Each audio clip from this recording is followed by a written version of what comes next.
তো এই বর মেয়ের বাবাকে জানাই দিত যে আমার সাথে 15টা যুবক আসবে, 10টা যুবক আসবে, যারা মালের নিরাপত্তা দিবে, আপনি তাদের জন্য কি করবেন, আয়োজন করবেন। তো এই বর যখন এই বলিষ্ঠ যুবকদেরকে নিয়ে যাইতো আবার নিয়ে আসতো, এটার নাম হচ্ছে বরযাত্রী। সেই হিন্দুয়ানি কায়দাকে টানতে টানতে টানতে আজকে আমরা এখানে নিয়ে আসছি। এখন দাওয়াত না দিলে মুখ কালো, কি বলেন? এখন আমাদের বরযাত্রী অনেক বিয়ে ভেঙে যায়, ছেলের বাবা বলে 150 মানুষ খাওয়াবো, মেয়ের বাবা বলে 100 মানুষ খাওয়াবো, এগুলা নিয়ে ভেঙে যায়। তো এই কথাগুলো কেন বললাম? এই কথাগুলো বললাম আগামী প্রজন্মটাকে ঠিক করেন, আগামী প্রজন্মটাকে ঠিক করতে হবে। যদি ঠিক না করি তাহলে আল্লাহ তাআলা আমাদেরকে সাহায্য করবে না। আল্লাহ যে বলছে পিঠ পাতি দিব, আল্লাযী আনকাযা যখরক ওয়া রাফা'না লাকা যিকরক, আল্লাহ যে বলছে পিঠ পাতি দিব, আল্লাহ দিবে না।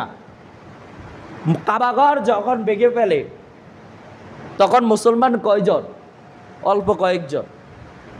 কিন্তু তখন আল্লাহ তাআলা পাখি পাঠাই দিছে, ওয়ারসালা আলাইহিম তয়রন আবাবিল, পাখি আল্লাহ তাআলা পাঠাই দিছে কাবাঘর রক্ষা করার জন্য। আর যখন ফিলিস্তিন আল আকসা ভেঙে ফেলে তখন 75 কোটি মুসলমান, আবাবিল আসে নাই কেন? কারণ ওই সময়ের 3 জনের মনে যে ইমান ছিল, এই সময়ের 75 কোটির মধ্যে এই ইমান নাই।